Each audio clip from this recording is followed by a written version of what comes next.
depuis Fan Kelom. Est-ce que à Kofodji est effectivement allé chez Lawani? Est-ce qu'effectivement il a dit ce que Pifan a relayé là? On n'a pas eu la réponse à ça. Donc il reste ça. Donc on attend plusieurs réponses en fait du côté de la mouvance. Et par rapport à la situation, il y a quelqu'un qui regrette ce plateau, je crois c'est André d'abord, l'absence donc de feu Monsieur de Souza. Mais il y a plus que ça aussi. Kanti aussi. Oui. Monsieur Kanti. C'est d'ailleurs lui qui a l'habitude, le cardinal Kanti, s'il vous plaît, c'est d'ailleurs lui qui a l'habitude de régler ce genre de problème. Lorsque la paix est vraiment menacée, on a l'habitude de voir le cardinal Kanti. C'est le moment plus que jamais de regretter. Ça veut dire que désespérément, vous ne voyez déjà plus personne pour jouer. Non, encore trois anciens chefs d'État. Si avec quelqu'un, on ne serait pas... Quelqu'un au-dessus de la mêlée. On ne serait pas sur l'échelle maintenant, on ne serait pas dans la spirale du pire. Parce que ça va de mal en pire. Si avec quelqu'un, on ne serait pas là à parler aujourd'hui du recrutement. Ah, ça c'est grave, oui. Recrutement forcément de mercenaires. Et plus grave encore, ça on est franchement au plafond, c'est d'assassinat du président de la République. Et puis vous savez, ça conduit généralement au péloton d'exécution, hein, c'est quelque chose d'extrêmement grave, oui. Si en réalité, il y avait un recrutement de mercenaires qui se faisait, si les achats d'armes de guerre se faisaient et qu'on était informé au plus haut niveau, s'il y avait un plan d'assassinat du chef de l'État, je ne pense pas que c'est avec une facilité extrême qu'un député de l'Assemblée nationale va venir nous livrer ça dans un discours rapide qui répond à d'autres accusations. Non, s'il y avait vraiment des choses aussi graves qui se préparaient, je pense quand même que la hiérarchie militaire, le haut sommet, allait s'atteler à tout faire pour quand même se saisir des personnes qui sont en train d'orchestrer ce que je pourrais appeler, ce que je pourrais qualifier de complot contre la démocratie et de complot contre l'intégrité ou la personne du chef de l'État. Ce n'est pas à un député de venir nous le dire, c'est trop facile de venir nous dire que oui, il y a un complot contre le chef de l'État. Est-ce qu'il n'y a pas un risque de verser, de céder à la complotite aiguë? Est-ce qu'à quelques mois de la fin du mandat, on ne peut pas craindre que certains parmi nous voient le danger, le complot partout? Vous voulez répondre, Léon? Non, je ne vois pas les choses comme ça. Qu'est-ce qui se joue alors? Qu'est-ce qui se joue en ce moment? Si c'est par rapport à ce que Benoît Degla dit à l'Assemblée nationale, c'est clair aujourd'hui, en tout cas moi je pense, et quelqu'un l'a déjà dit sur ce plateau, que c'était juste de la diversion. On a juste fait de la diversion. Il n'y avait pas que Mathurin Nango, que les propos de Benoît Degla amusaient.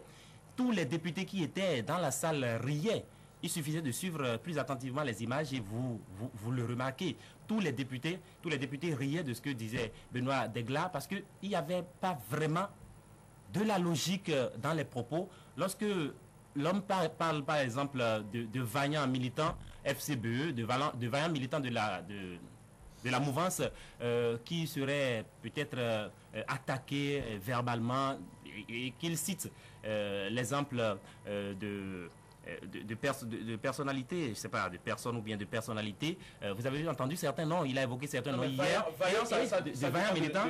Et il parle également de ce journaliste du LC2. Je pense que c'était de l'amalgame tout simplement. C'était un mélange, cela n'avait rien à voir. C'était sûrement un mélange. C'est juste une question. Un tout dernier mot, oui, avec vous. C'est la situation qui nous plonge peut-être actuellement dans une confusion. Et il va falloir qu'on donne une réponse à cela. Est-ce le ministre de l'Intérieur, de la Sécurité, est-ce à lui qu'il revient la charge d'assurer la sécurité des populations ou le ministre de la Défense nationale?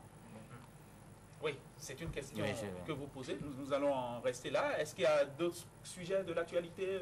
André Dossat, vous allez commencer par Forcément. Il y a la grosse actualité du moment. Ce n'est pas la déclaration belliqueuse, c'est beaucoup plus d'un niveau. C'est énormément les incertitudes, les questions qui entourent donc, le cadavre exhumé à Ouamé. Vous avez bien vu ce matin, Kanato est retourné sur les lieux et pour voir un peu comment ça se passe et surtout ce que les populations de ce quartier-là savent du présumé assassin. Alors, ce qu'on retient, c'est quoi? On a eu l'ex de la femme et un voisin du charlatan. Et on retient que l'enquête de moralité... Voilà.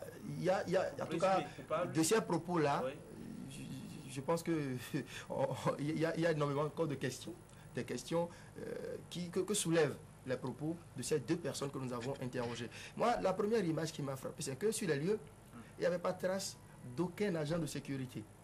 Je pense que le corps a été exhumé avant-hier. Le lendemain, on est retourné sur les lieux, il n'y avait pas d'agent de sécurité, il n'y avait personne. Et on a même eu, avec beaucoup de facilité, la possibilité de rentrer dedans, de filmer, d'aller même sur là où, la tombe où on l'a déterré. Donc, moi, je me suis posé une question. Est-ce que compte tenu de la délicatesse de cette affaire-là, de cette information qu'on a eue à cet endroit, est-ce que c'était bon comme ça, que sur les lieux, il n'y ait pas d'agent de sécurité? Parce que les enquêtes sont en cours, on n'a pas bouclé l'enquête. L'autre question que je me pose, il y a énormément de rumeurs qui circulent, le bouche à oreille, le téléphone arabe est actuellement très inspiré et travaille à fond. Et je pense que ce qui est urgent aujourd'hui, c'est que rapidement, on permette tout au moins à la famille de toucher, de voir et de toucher le corps, n'est-ce pas? De permettre à la presse. De toucher, c'est pas une bonne idée, oui, de voir. C'est leur corps, c'est leurs parents. Le corps de Dainbo appartient à sa famille. En tout cas, qu'on offre à la famille toutes les possibilités de vérifier.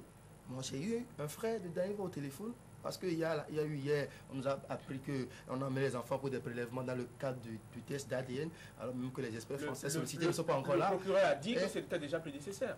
Lui, le procureur a parlé. Oui. Mais entre le procureur et la famille, je pense que qui est plus habilité à nous dire, vraiment, voilà, c'est notre frère, c'est Dainvo. Moi, jusque-là, d'après les informations qu'on a recueillies, on n'a pas encore appris que le procureur connaissait Dainvo ou qu'ils ont eu à travailler ensemble. Non, pas encore moins le ministre, mais qui ont fait des déclarations tendant à montrer que le cadavre était Dainvo. Alors, le frère de Dainvo a démenti. Jusque-là, aucune démarche n'a été faite à leur endroit pour confirmer davantage si c'est Dainvo ou pas. Donc ça veut dire quoi? On attend certainement l'expertise de ceux qu'on a sollicités. Que le chef de l'État soit même à solliciter. D'accord. Mais oui. Les travailleurs, pour finir, du ministère des Finances sont clairs. Ils n'y croient point. Et ils continuent leurs actions pour amener donc les autorités à... Sur ce dernier aspect, Laurent Métoyon avoue son impuissance. Il ne tient déjà plus ses troupes. Et puis l'autre question, c'est qu'il y a précisément une crise de confiance en ce moment dans le dossier Dainvo. Je crois qu'il y a une obligation de transparence. Parce que c'est vrai, avant Dainvo, on a eu les cas inspecteur Koundé, Tossou, on a eu Semiou Campos, on a eu le juge Kourovi, on n'a jamais su tout à fait ce qui s'est passé. On a surtout eu Pamphile Ressou. Il y a eu Pamphile Ressou bien avant. Et précisément, il faut qu'on sache tout dans un dossier comme celui-ci. François Messon. Oui, je crois que ce que André disait tout à l'heure m'a l'air un peu pertinent parce qu'effectivement, aujourd'hui, on ne peut pas comprendre qu'on puisse nous jeter à la face une explication tendant à prouver que c'est bel et bien le cadavre de Urbain Pierre Dainvo qui a été exhumé, alors que sa famille, d'abord, primo, c'est là où je trouve la première faute assez grave, on n'a pas permis à cette famille-là d'assister à l'exhumation du corps. Et ensuite, jusque-là, cette famille n'a même pas encore la possibilité d'entreprendre les démarches nécessaires pour avoir les preuves qu'il s'agit bel et bien du corps de Pierre Urbain Dainvo. Dans pareil contexte, ne demandez pas à cette famille-là de croire à quoi que ce soit. On ne peut pas venir vous dire que X, qui serait votre proche, est décédé, qu'on a exhumé son corps, et ne pas vous permettre de toucher du doigt la réalité, ne pas vous permettre d'entreprendre les démarches nécessaires pour vérifier l'information. Et il y a tellement de flou autour de cette affaire qu'on nous dise, cette affaire de 50 millions qu'on a évoquée, ça tient à quoi? Ça vient d'où? Qu'on nous explique véritablement ce fameux charlatan. Il faut qu'il parle, encore que... Son ex parlait de 100 millions qu'on lui aurait promis. Vous voyez, étant un repris de justice, sa crédibilité également nous emmène à nous poser des questions. Il y a tellement de flou, il y a eu également assez de précipitation. Je me demande jusqu'à présent, qu'est-ce qui a pu pousser le procureur à dire tout simplement ses condoléances à la famille du défunt, du présumé défunt, alors qu'on n'a pas encore fait les tests nécessaires pour nous prouver que c'est Urbain Pierre Dainvo. Il y a une question. Je pense que la science a beaucoup évolué. Et on peut répondre à cette question. Quel est l'âge de ce corps? À quand date ce cadavre-là? on doit répondre à cette question. Et c'est cette question qui va nous permettre de savoir s'il y a possibilité même de penser qu'il s'agit là du corps de Dan Ivor. Et maintenant, contrairement au procureur, moi, je veux toujours espérer. Contrairement aux condoléances, je veux espérer que Dan Ivor est encore vivant. Est encore vivant. Parce qu'on a au moins une chance aujourd'hui. On est en face d'un corps à polémique. Et à partir de ce moment, on peut continuer à espérer. Et contrairement à la place de la famille. Je vais terminer, André. Contrairement à moi, mais je vais terminer, André. On peut continuer à espérer que Dan Ivor n'est pas. C'est la raison. Parce que au cas où il serait mort, c'est qu'on n'est plus en sécurité. On ne serait plus en sécurité. Pourquoi? Parce que là, nous sommes dans un pays où on peut enlever facilement les gens et les tuer. Et à partir du moment où il aura une peur sur la République. Donc il vaut mieux continuer à espérer que Dan Ivor... Le temps est compté précisément dans cette affaire-là et pour Pierre-Hubert Dan Ivor. Au cas où il serait encore... On peut toujours l'espérer. Je pense que les parents, eux, continuent d'espérer ferme. Oui, je pense que la famille de Dan Ivor a des raisons de continuer d'espérer, d'autant plus que dans la presse aujourd'hui, j'ai lu par exemple dans un journal que le cadavre exhumé était trop court, alors que Pierre-Hubert Dan Ivor est un homme élancé. Ce sont des informations que j'ai lues dans certains journaux. Mais il y a des questions qui restent posées. Il y a des questions qui attendent toujours des réponses. Vous les avez listées, le cadavre était enterré. Cette information-là, c'est ce client que je mets en griffe, et quand il a enterré, on a besoin de quelqu'un. Personne enterre sa victime dans sa maison. Ça, c'est aussi une question. C'est possible. Vous direz non, parce qu'ils ont interrogé un criminologue justement qui a fait cette affaire. Non, on nous a décrit, par rapport à l'espoir. André nous a décrit tout seul qui a parlé, mais ne nous a toujours pas dit là où se trouve le véhicule et les biens de Pierre-Hubert Dan Ivor. Oui, et Laurent Métagnon vous dira tout simplement que ce jeune homme ne peut pas soulever Dan Ivor. Ce jeune homme qui fait à peine 40 kilos ne peut pas soulever Dan Ivor. Non, il y a des complicités.